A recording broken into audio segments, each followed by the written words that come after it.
हमारे साथ इस वक्त मौजूद है कलकत्ता के 60 नंबर वार्ड के जाने माने सामाजिक कार्यकर्ता और कांग्रेस के सीनियर लीडर हाजी इरफान अहमद।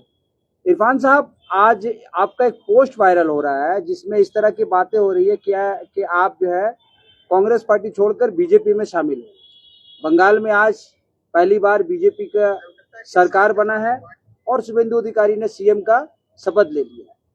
क्या आप भी बदलाव के इस दौर में बदलने जा रहे हैं?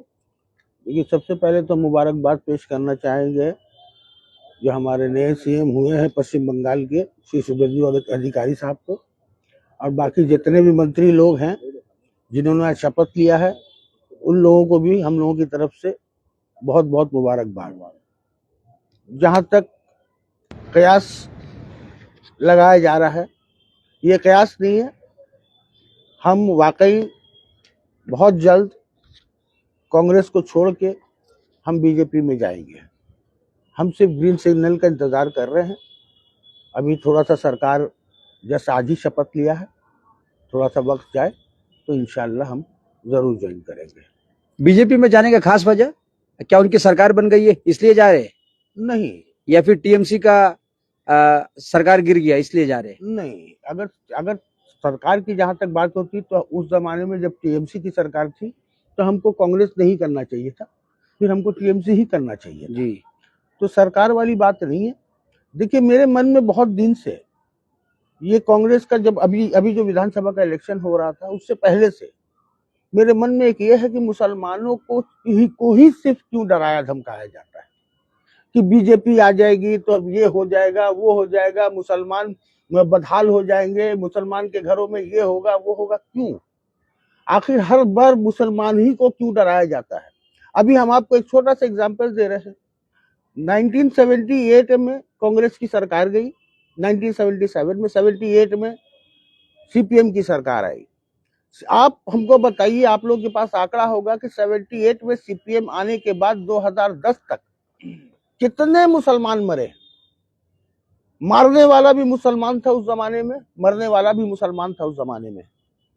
2011 आई है, 2011 में जब तृणमूल की सरकार आई उस वक्त भी बहुत कत्लेआम हुआ, बहुत मुसलमान मारे गए, मारने वाला भी मुसलमान, मरने वाला भी मुसलमान। आप हमको एक बात बताइए कि आज 4 तारीख को रिजल्ट निकला है, आज 8 तारीख हो गया, 9 तारीख, आज 8 तारीख हो गया, शपथ हो चुका, 5 दिन हो गया। 5 दिन हो गया। 5 दिन के अंदर में एक भी ऐसा वाकया बताइए जहां मुसलमान का मर्डर हुआ है? हमको बता दीजिए आप। कुछ भी नुकसान हुआ हो? कोई नुकसान नहीं हुआ है। और यहाँ हम आपको बताएं कि सिवाय सीपीएम और तृणमूल की सरकार मुसलमानों के नस्ल को बर्बाद किया है। बर्बाद किया है। 1978 से लेके 2011 तक सीपीएम ने मुसलमानों को गुंडागर्दी, बदहाली, शिक्षा से दूर, हर जितना भी बर्बादी था, वो जो भी मुसलमानों का करना था आपके सीपीएम के जमाने में क्यों हुआ? उसके बाद तृणमूल के जमाने में कौन सा अच्छा काम हुआ हमको बताइए? सिवाय तुलाबाजी छोड़ के, कटमली छोड़ के, गुंडागर्दी छोड़ के, जितना भी आप बताइए कि कोई भी इंडस्ट्री आया जो 1978 से पहले तक जो बना सो बना, 1978 से लेके 2026 तक एक भी हमको आप इंडस्ट्री बता दीजिए। अभी रिसेंट हिंदुस्तान मोटर बंद हो गया। ये जो आप जो बेकारी भत्ता देते थे 1500, 2000, ये भत्ता वो भत्ता, ये सब भत्ता ना दे करके अगर आप इंडस्ट्री को चालू करते, उससे रोजगार पैदा होता तो ये भत्ता सारा बच जाता, लोगों को रोजगार मिलता, इंडस्ट्री आती। इंडस्ट्री तो आई नहीं। आप भत्ता देके मुसलमानों की नस्ल को बर्बाद किया है। आप इससे पहले कांग्रेस पार्टी करते थे, अभी आप टीएमसी बीजेपी में जा रहे हैं, ऐसे क्या जरूरत आन पड़ी आपको? आप कांग्रेस में भी थे तो कांग्रेस में भी रहकर आप टीएमसी के अगेंस्ट में लड़ सकते थे, अब ऐसे क्या आन पड़ी आप अभी बीजेपी में? देखिए, कांग्रेस के अंदर में जो हमने देखा कि लड़ने वाली कोई बात नहीं है। बहुत सारा चीज हमने देखा है कांग्रेस में। हम आज से 1996 से हम कांग्रेस कर रहे हैं, आज 2026 हो गया। यहाँ पे जो वाकई जो उस लायक है, जो लड़ाई लड़ सकता है, उसको कभी सामने नहीं लाया गया। वहां किसको लाया जाता है? जो चाटुकारिता होता है, जो नेता के साथ खड़ा रहता है, जो नेता का तलवा चाटता है, उसको मिलता है। हम लोगों को कभी लड़ने का मौका नहीं मिला। आप बताइए कि कितना यहाँ पे इलेक्शन गया, कितना कितना कुछ हुआ, आज तक कभी कोई अच्छा आदमी आया है यहाँ इलेक्शन लड़ने के? क्यों नहीं? कांग्रेस पार्टी, हम नहीं कहते हमको दिया, नहीं दीजिए आप, लेकिन अच्छे लोगों को आपने लाया। बहुत लोग हैं, बहुत स्टूडेंट्स हैं जो कॉलेज पास हैं, ग्रेजुएशन पास है, वो सारे, बहुत सारे लोग जो कांग्रेस से जुड़े हुए थे, क्यों नहीं आप उन लोगों को आगे लाते हैं? क्यों कॉल सेंटर ये लोग को आप सामने रखते हैं?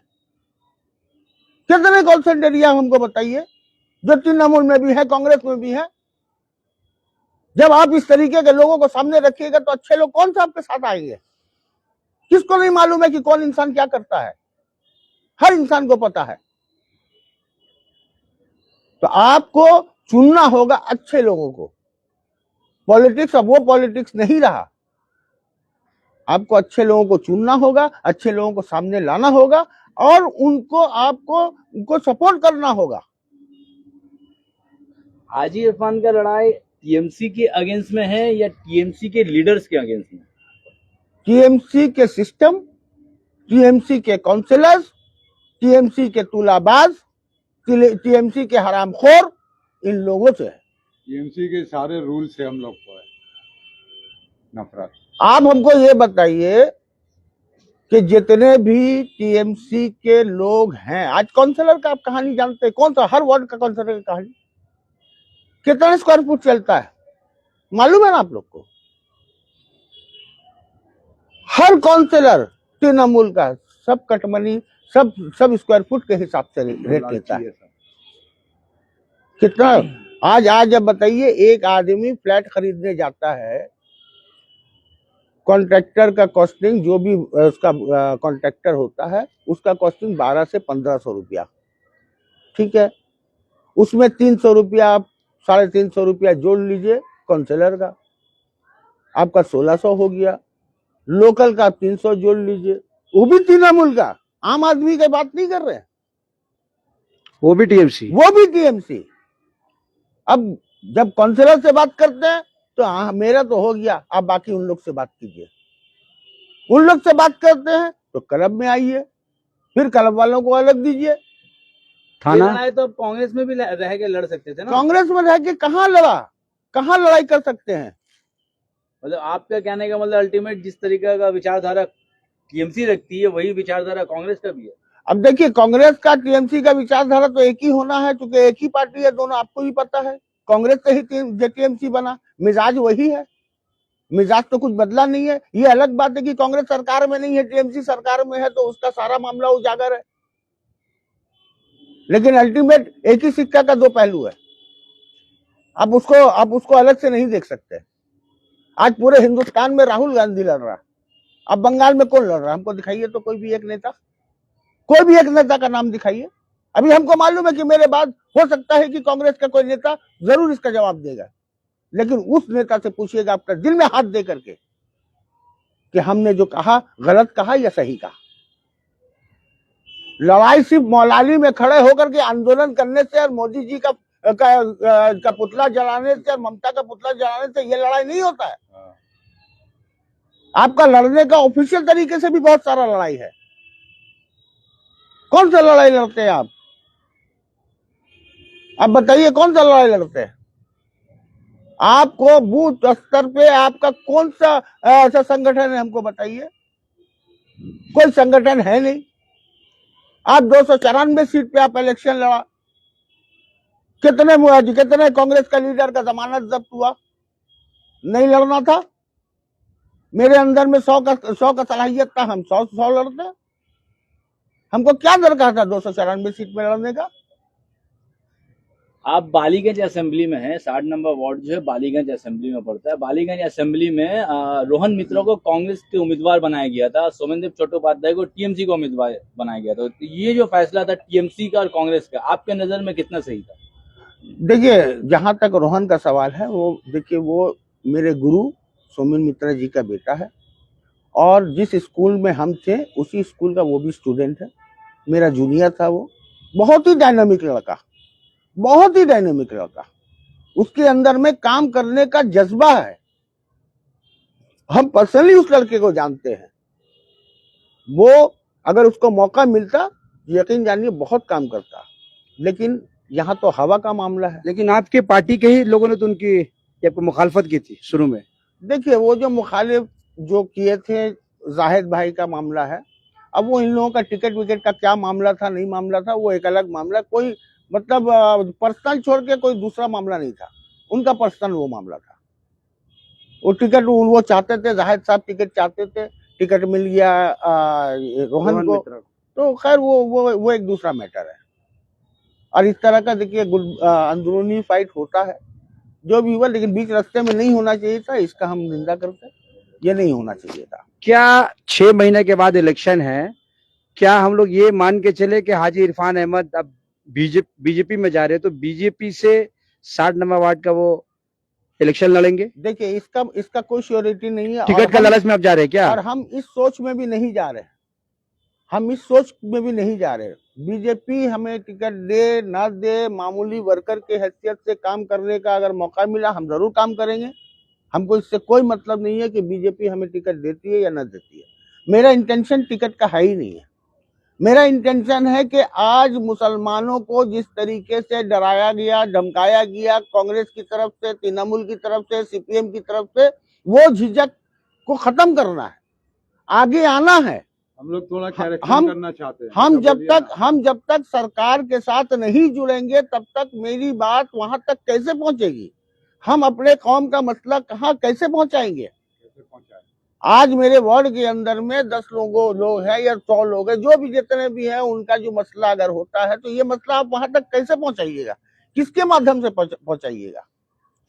और बीजेपी तो कहती है कि भाई माइनॉरिटी के साथ हम इसलिए नहीं देंगे क्योंकि माइनॉरिटी हमको वोट नहीं देती। ये तो है उनका। भाई आप मेरा साथ नहीं दीजिएगा तो हम क्यों आपका साथ देंगे? तो खैर वो तो एक स्पीच के दौरान जो बोलना था वो बोल रहे, संविधान के हिसाब से तो नहीं होगा, लेकिन मेरा बोलने का मतलब है कि हमको भी तो अब जुड़ना चाहिए। तो क्या लगता है बंगाल के मुसलमान अब बीजेपी की तरफ देख रहे हैं? देखना चाहिए, मेरा अपना पर्सनल मशवरा है। हम लोगों ने कांग्रेस देखा, सीपीएम देखा, तृणमूल देखा, बीजेपी को भी देखना चाहिए। जो एक डर बचा के रखा गया था, देखा जाए करीब जाके कि कितना वो मामला सही था, गलत था, क्या था। बहुत सारे मुसलमान बीजेपी करने से इसलिए डरते कि अगर वो बीजेपी करेंगे तो उनका समाज में बाइकाट होगा। देखिए, बाइकाट आहिस्ते आहिस्ते लोगों को समझ में आएगा। अभी ऐसा अचानक से, अभी जैसे आज हम अचानक से एक पहल किया है, तो हर आदमी अचानक से पहल नहीं करेंगे, तो आहिस्ते आहिस्ते बदलाव होगा। लोगों को आना चाहिए सामने। और भाई हम तो ऐसी डरे हुए कौम हो गए आज के तारीख में, तो भाई हम ये सोच के बैठे कि हमने अपनी जो बातें रखी, कट मनी और रिश्वत की बात की, 60 नंबर वार्ड में क्या लग रहा है? वही हाल है। यहाँ भी कट मनी का दौर। हम पूरे बंगाल, पूरे कलकत्ते के बारे में हमने बात किया। 60 वार्ड भी क्या कलकत्ते से बाहर है? हम लोग सर्वे करके देखे, 60 वार्ड तो कलकत्ते के बाहर नहीं है। तो यहाँ भी कट मनी का बाजार गर्म है। 100% बाजार गर्म था। 4 तारीख के बाद मामला खत्म। लड़ने के लिए तो लोगों को मैदान में उतरना पड़ता है, तो घर बैठ के तो लड़ाई नहीं होती है। अगर किसी पार्टी ने अगर आपको टिकट नहीं देती तो क्या आप आजाद उम्मीदवार से भी खड़े? नहीं, आजाद उम्मीदवार तो हम नहीं करेंगे। और अगर बीजेपी टिकट दे ना दे, हमको उससे कोई मतलब नहीं है। हम बीजेपी से जब जुड़ेंगे तो हम बीजेपी के कार्यकर्ता की हैसियत से हम काम करेंगे। बीजेपी के किसी बड़े लीडर साहब की बातचीत हुई है? सिलसिले में बातचीत 1-2 से हो रही है। अभी चूंकि शपथ वगैरह का मामला था, अभी सरकार को कब तक साफ हो जाएगा आपका मामला? देखिए, मोटा मोटी 1-8 महीना के बाद ही कुछ होगा। अभी जस्ट बातचीत चल रही है, ये इनिशियल पीरियड पे है, अभी हम बोल नहीं सकते। हमने अपना ख्वाहिश जाहिर किया है, अब आगे देखिए उनका मामला है। तो आप अगर 60 नंबर वार्ड में बीजेपी ज्वाइन करते, क्या आपको लगता है कि आपको जो साथ जो कांग्रेस करते थे, आपके जो साथी, क्या वो लोग खुल के सामने आएंगे इस बार? देखिए, आहिस्ते आहिस्ते आएंगे इंशाल्लाह। हमको पूरा उम्मीद है, पूरा भरोसा है, आएंगे। क्योंकि कहीं ना कहीं बहुत लोगों से मेरी बात हुई है, वार्ड के अंदर में बहुत लोग तैयार हैं, लेकिन वही कि रहबर कौन बनेगा, सरदार कौन बनेगा, तो बस उसी का इंतजार लोग कर रहे हैं। बदलाव की लहर चली, इस बार सुनामी आई जिसमें टीएमसी जो है ताश के पत्तों की तरह ढह गई। 60 नंबर वार्ड में क्या लगता है, अगर कॉरपोरेशन का चुनाव होगा तो कलकत्ता और 60 नंबर वार्ड में क्या ये सुनामी बरकरार रहेगी? देखिए, अगर यहाँ पे माइनॉरिटी वार्ड है, हाँ 80% मुसलमान है, 20% हमारे हिंदू भाई हैं। जी, डिसीजन मुसलमान का ही होता है यहाँ 60 के 60 अंदर। नंबर वार्ड में। अगर अभी से जो भी कैंडिडेट होगा उसको अगर वो अभी से अगर काम करना शुरू करेगा तो इंशाल्लाह हमको लगता है कि by the time of election बहुत हद तक कवर कर पाएगा और वो जो सुनामी था वो सुनामी फिर से और मुसलमानों को क्या लगता है अपने सोच में बदलाव लाने की जरूरत है? मेरे हिसाब से एकदम गहराई से सोचे। ये इंटरव्यू देख के बहुत लोग हमसे गुस्सा भी होंगे, बहुत लोगों का कमेंट, नेगेटिव कमेंट भी आएगा बहुत सारा, लेकिन हम उनसे बस हाथ जोड़ कर एक ही विनती करते हैं, एक बार मेरी बात को आप लोग समझिए और गौर कीजिए कि हम जो बोल रहे हैं या हम जो डिसीजन लेने जा रहे हैं इसमें कहाँ गलती है। जहां तक मेरी समझ है, हम 1996 से पार्टी कर रहे हैं, पॉलिटिकल एक्सपीरियंस है मेरे पास। हम जानते हैं कि आज वक्त आ गया है कि हमको कहीं ना कहीं जाना है और अभी जो सरकार है, सरकार के साथ रहना होगा ताकि आपका मसला मसाइल जो भी हो वो सरकार तक पहुंचा पाए। आप तो कांग्रेस के नेता है, लेकिन अब हाल ये है कि टीएमसी के लोग भी ये बोला जा रहा है कि बिल्कुल लाइन लगा के खड़ा है बीजेपी में जाने के, लेकिन बीजेपी कहती है हम टीएमसी को लोगों को नहीं लेंगे। देखिए, अब ये पार्टी का उनका मामला है, इसमें तो हम नहीं बोल सकते हैं, लेकिन जहां तक मेरा सवाल है, देखिए हम हमारे भैया संतोष भैया कांग्रेस से ही गए हैं और भी आज जो हमारे चीफ मिनिस्टर हुए हैं श्री शुभेंदु अधिकारी जी, वो भी कांग्रेस से ही गए हैं। सारे लोग कांग्रेसी हैं, तो ठीक है, देखा जाए क्या होता है। आज इस तरीके से सीएम चुना गया है शुभेंदु अधिकारी जी को, बंगाल का सीएम, तो हमारे चैनल के माध्यम से आप उनको क्या शुभकामनाएं? हम उनको मुबारकबाद पेश करना चाहेंगे और यही बोलना चाहेंगे कि बीजेपी का जो नारा है सबका साथ, सबका विकास, सबका विश्वास, इसको मेंटेन करते हुए आगे बढ़ें और मुसलमानों के साथ हम ये कहेंगे कि मुसलमान जो डरे हुए थे उनका, जो आपको अच्छे से मालूम है, आप भी पॉलिटिकल आदमी है, किस तरीके से मुसलमानों को डराया गया, धमकाया गया कि बीजेपी करने से क्या होगा नहीं होगा, वो डर आहिस्ते आहिस्ते लोगों के दिल से निकलेगा इंशाल्लाह और कुछ दिन के बाद अब देखिएगा बहुत सारे मुसलमान भाई बीजेपी को ज्वाइन करेंगे। हम लोग कोशिश करेंगे दिल से डर निकालने का उन लोगों का। आप लोगों को दिल से डर निकल गया है? हम लोग का तो दिल से पूरा डर निकल, मेरा तो हम तो सर का बता नहीं सकते, लेकिन मेरा दिल से पूरा डर निकल चुका है। कितना खुशी हो रहा है आपको बीजेपी? बहुत खुशी हो रहा, बहुत खुश है, बहुत खुश है, बहुत और खुश हाजी है। इरफान साहब ने ये जो फैसला देवी लिया, देवताओं का आशीर्वाद भी ले लिए। आप तिलक ये लगा लिए। बताइए, आपने उनको अपना गुरु बताया हाजी जी, इरफान साहब जी। को, हाजी इरफान साहब ने ये जो फैसला लिया, आपका क्या रहा, उनका फैसला कितना दुरुस्त है? अच्छा दुरुस्त है, इसलिए हम इनके साथ हुए। जी आप बोलिए, आप फैसला कितना कैसा मुतमईन है इरफान साहब के फैसले से? आप कितना मुतमईन? भाई के फैसले से हम भी जायज हैं। जहां तक आपने तो गिरवा टी शर्ट भी पहन लिया है। ये गिरवा, ये जरूरी नहीं है कि टी शर्ट पहने तो गिरवा कर रहे हैं, जी। बस ये एक शौक था पहनने का और भाई का खुशी था इसलिए पहन मतलब लिया। कि आप बीजेपी नहीं हाजी इरफान करेंगे, मतलब हाजी इरफान के साथ रहेंगे। हाजी हाँ। इरफान कहीं भी जाएगा तो आप कहीं भी जाएंगे वहां चलिए उनके ठीक, साथ बहुत बहुत शुक्रिया, बहुत बहुत शुक्रिया।